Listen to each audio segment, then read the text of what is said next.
সুপ্রিয় দর্শক মন্ডলী, আসসালামু আলাইকুম। এই মুহূর্তে আমি আছি ফেনী জেলার সোনাগাজী উপজেলার 1 নং চর মজলিশপুর 6 নং ওয়ার্ড মাওলানা পাড়া। এখানে আসি হৃদয় বিদারক একটা ঘটনা আমরা এখানে দেখতে পাচ্ছি। সেটা হচ্ছে এই যে ভাঙনটা, নদী ভাঙন। এখানে আজকে আমি প্রথম আসছি নদী ভাঙনের ভিডিও করার জন্য। সেটা হচ্ছে আমরা যখন 2024 বন্যা মুসাফির ব্রিজটা ভেঙে যায়, তখন পর থেকে আমাদের বিভিন্ন কয়েকটি এলাকাতে বিভিন্ন রকমের ভাঙন সৃষ্টি হয়েছে। তার ধারাবাহিকতা আমাদের মাওলানা পাড়া 6 নং ওয়ার্ড এখানেও কিন্তু একই অবস্থা। অর্থাৎ আমাদের 1 নং চর মজলিশপুরের বিভিন্ন ওয়ার্ডে কিন্তু হতেছে। গতকালকে আমি যখন তালতলি ঘাটে গেলাম, ওখানেও কিন্তু একটা পরিস্থিতি, ভয়াবহ পরিস্থিতি দেখলাম। আজকে কিন্তু এখানে আসি, দেখলাম যে অনেকটা ভাঙন সৃষ্টি হয়েছে। ইতিমধ্যে অনেকগুলা পরিবার এখান থেকে ভাঙি নদী বিলীন হয়ে গেছে।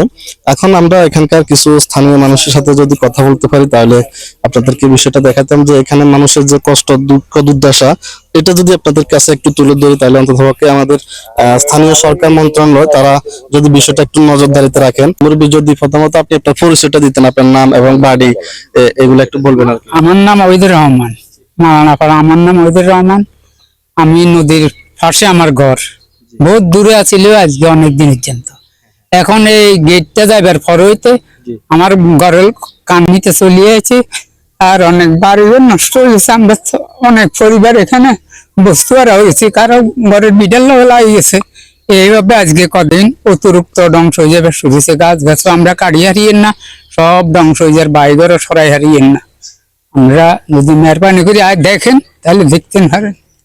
এখন পর্যন্ত আপনাদের এখানে সরকারি ভাবে বা বেসরকারি ভাবে কোন লোক আসছে কিনা এটা তদন্ত? সরকারি ভাবে আরো কিছুদিন আগে আইছিল, তারা আজকে কাজ ধরে, কালকে কাজ ধরে। আমার কাছে ভাই আমরা মাল সামান আইবো এখানে, আমরা কোনানে রাখুন।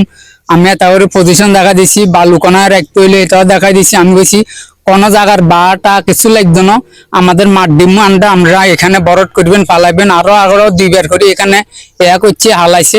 আমরা একটা কোনো সরকারি ভাবে এখানে তো কেউ ট্যাক্স নেও না, লাগেও না। আরো আমরা হাইলে সহযোগিতা এলাকা সেটা করে করছি, সহযোগিতা আমরা করছি অনেক লোকে।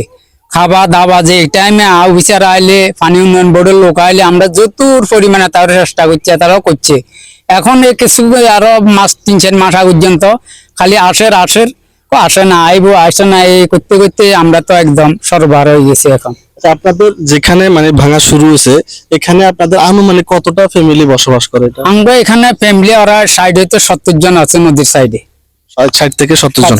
এখন আপনারা মানে চাচ্ছেনটা কি, এখানে এই 60 থেকে 70টা ফ্যামিলি বাঁচাইতে হলে মনে করেন যেভাবে ভাঙা শুরু হয়েছে, এভাবে আমাদের যদি স্থায়ীভাবে কোনো কিছু করতে হয়, তাহলে তো আমাদের মুসাফির ব্রিজটা ছাড়া ব্যতিক্রম কিছু না। এখন অস্থায়ীভাবে যাতে কি করা যায়, অস্থায়ীভাবে আমরা বহু চেষ্টা হচ্ছিলাম। আগেও একদিন তো পর্যন্ত রক্ষা হয়েছে, আল্লাহরও হুকুম। সরকারও কিছু উদ্যোগ নিয়েছিল, কিছু বস্তা মস্তা হালাইছে, আবার বালু আর বস্তা মিক্স করে এগুলো হালাইছে। ওর একটা বাজেট হয়েছে, বলকের দিব কই আর বলকটা দে না। এখন আমরা যদি বেশি নয়, আমাদের যদি বস্তা দিও আমার একটু রক্ষা করে, তাইলে আমরা এই 60-70 পরিবার আমরা একটু রক্ষা হম। আপনারা চাচ্ছেন যে এখানে কোন রকম যাতে জিও ব্যাগ কিংবা ব্লক অথবা গার্ডওয়াল দিতে, যে কোনো একটু আশ্রয় আল্লাহ রক্ষা করে, আল্লাহ সরকারের সহযোগিতায় হয়তো আল্লাহ রক্ষা করতে পারে।